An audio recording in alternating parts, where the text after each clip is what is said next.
Bienvenidos, bienvenidas. We are continuing our third video in our Trip to Lebanon series. So if you haven't seen the first two, please do. So we are in Baalbeck today. We're sharing with you the most amazing experience. Nothing prepared me for the greatest Roman ruins on earth. You would think they were somewhere else, but they're actually in the middle of Lebanon, what we now call Lebanon. So we're going to visit them with you today, but first this is Latina Literati.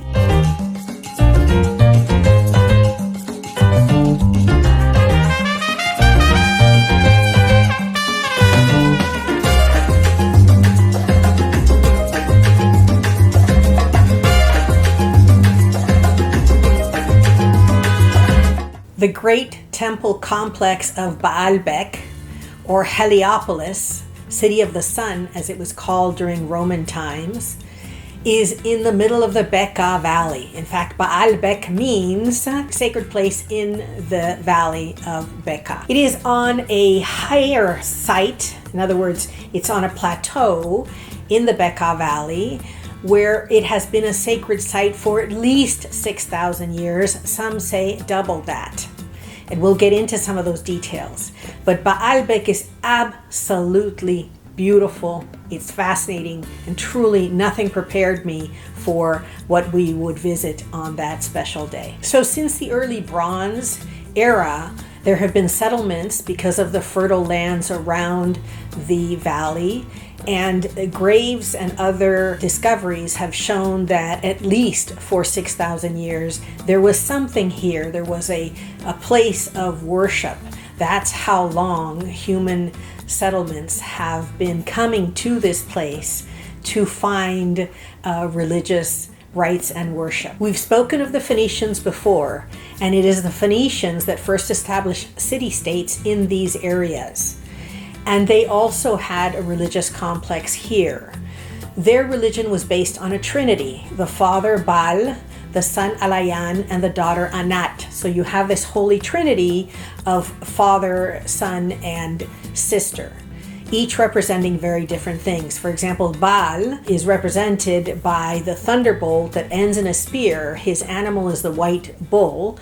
And so you see this throughout the different areas where you had the worship of Baal. So interesting, because eventually, of course, when the Romans arrive, that will just be supplanted by Jupiter or Zeus as the father, Mercury as the son, and Venus as the female goddess to be worshipped. So for thousands of years, you have human settlements in the area. You have people worshiping in this sacred site. The Roman general Pompey arrives in 64 BC and establishes a Roman colony here in Baalbeck. Understands how important this center is for trade and for religious pilgrimage, that people are coming from all over Mesopotamia to the famous religious complex of Baalbeck. Julius Caesar even establishes a colony in Baalbeck, and he names it after his daughter Julia. Mark Antony gives Baalbeck to Cleopatra, and in fact you will see in some of the artwork, you will see depictions of Cleopatra. Just amazing the amount of history that is contained in this beautiful complex of temples. Augustus realizes how important Baalbeck, it was then called Heliopolis, is. Again, the trade routes, the fertility of the valley. It was called one of the Roman granaries because it fed Rome. That's how fertile the valley is. And of course, being a center of religion and pilgrimage, Augustus said this is an important place from which to diffuse Roman culture. So he decides in 16 BC to establish retired Roman legionnaires. So thousands of soldiers are given land in the area, and it becomes a center of Roman civilization, culture, and a place to teach all of these non-Romans what it's like to live like a Roman. And that, of course, includes the building of ever bigger temple complexes to Zeus, to Mercury, and to others. So from the time of Augustus, the greatest temple complex ever envisioned on earth begins its construction. And one of the most interesting things about the construction of Baalbeck is that it is pure masonry work. And what does that mean?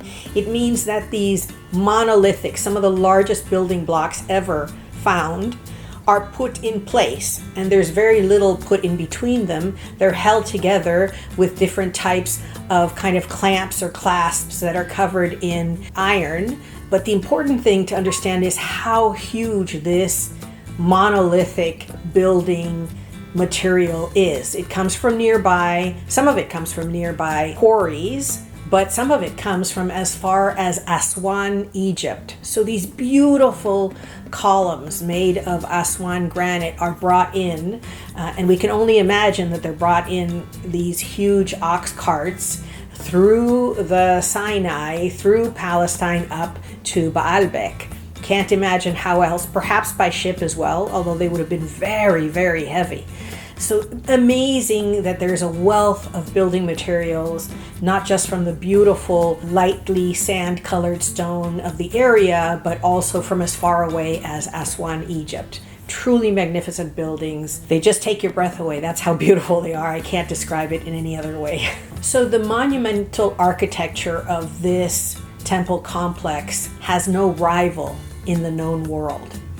And the first thing the Romans do is they erect what's called the Cyclopean wall, which is a wall that's going to act as a perimeter for this temple complex. But of course, they have so much more. The Romans have so much more planned. There's a temple to Jupiter and a temple to Venus. And we know that it's Venus because of the shells. And of course, Botticelli's very famous representation of the birth of Venus because she's born of the sea. So the shell is her symbol. There is a temple to Mercury, and that of course is shown by the wings and the winged feet of Mercury. He's the messenger of the gods. And of course there is Bacchus or Dionysus. He is my favorite. He is the party person of the ancient pantheon of Roman and Greek gods. And literally in his temple, the acoustics are perfect, and they would party there all night long, barely allowing the moonlight to be a witness to their excesses. It is a time of joy. It is a time of just really celebrating all that the land around this area has given to the people that live there and go to give thanks at this temple complex. By the time Emperor Hadrian visits in 130 AD, this is the place to be. It is one of the wealthiest areas, again, because of the trade routes, because of all the pilgrims, because of the richness that this temple complex has brought to the area. It's a magnet for people, huge trade. Remember, Mercury is the god that oversees and protects traders, and so you have huge marketplaces that are bringing goods from throughout the known world. There's a lot of trade, which means taxation, and a lot of wealth, and the emperors, the Roman emperors, all see the temple complex as something that is central to ensuring the prosperity of the area. So temple construction is a preoccupation of the emperors, starting from Augustus all the way through Constantine. Of course, what does Constantine do? In 312, Constantine makes Christianity the official religion of the empire. And so that means that construction of pagan temples will just stop. Not only stop, but there won't be the protection of all of the sacred statues and other decorations that these temples had. So you have a lot of looting, you have a lot of just taking of materials and reusing them, repurposing them. And in fact, Constantine takes some of the Aswan beautiful columns to Constantinople to help build Hagia Sophia, his magnum opus in terms of a basilica and in his new capital. Theodosius will tear down the temple of Jupiter and reuse the materials to dedicate a church to St. Peter. So you have the statues being melted if they haven't already been taken. You have the cedar doors being reused, and you just have a pilfering of this magnificent complex to be used for other buildings that are now considered more important than the pagan buildings of this incredible temple complex. In 636, the Caliph Omar Ibn Khattab will take over the area and actually uses the complex as a fortress. And they say this is one of the reasons why we have it today, because it is preserved as a fortress. And you can see how different groups used it for protection in terms of the further building that is done from the time that it's taken over during the Arab conquest to the present day. There was a mint that minted Roman coins that then became a Byzantine during that time, and when the conquering armies arrive with the Caliph, they start minting coins with Arabic inscriptions. So that mint was literally in existence for hundreds of years, and it just minted new coins depending on who was in charge at the time. So Baalbeck is going to be at the center of all of the conquering armies, all the different groups that come through and conquer this area along the eastern Mediterranean, including even Salah ad-Din.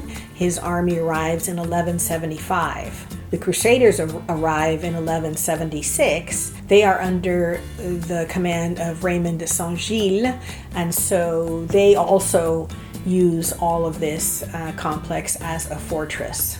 Eventually, the Turks, the Ottoman Turks, will take over this whole area. It is until World War II, when France is given the administration of this area by the League of Nations, that you start to have a real look at what we would call modern excavations.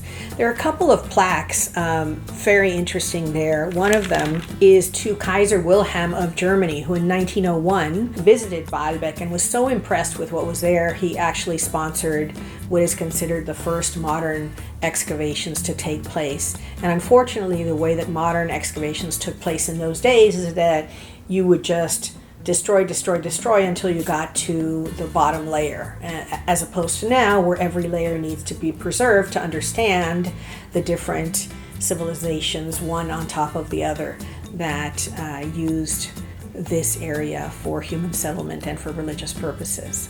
So it's fascinating that from at least 1901 through the present, we are learning so much about the center of this amazing Roman complex. And even before, it was a pagan complex before the Romans, and what it represented in terms of architectural engineering feats. It's just massive, massive buildings. And as I have said before, nothing prepared me for the scale and the majesty of this Roman complex. Absolutely fascinating. Of course, today, Lebanon's Department of Antiquities is in charge, and the excavations and studies continue. During the administration of the French, there were several antiquities that found their way, that's a polite way of saying stolen, and are in European museums today. So this place, if you have the opportunity, is absolutely central to understanding the entire region, and I would highly recommend a visit as soon as possible, as soon as it is possible to visit more easily. And now on to my favorite part of the video, the book recommendations. Today, of course, I have two books to recommend, and they, of course, have to do with Baalbeck.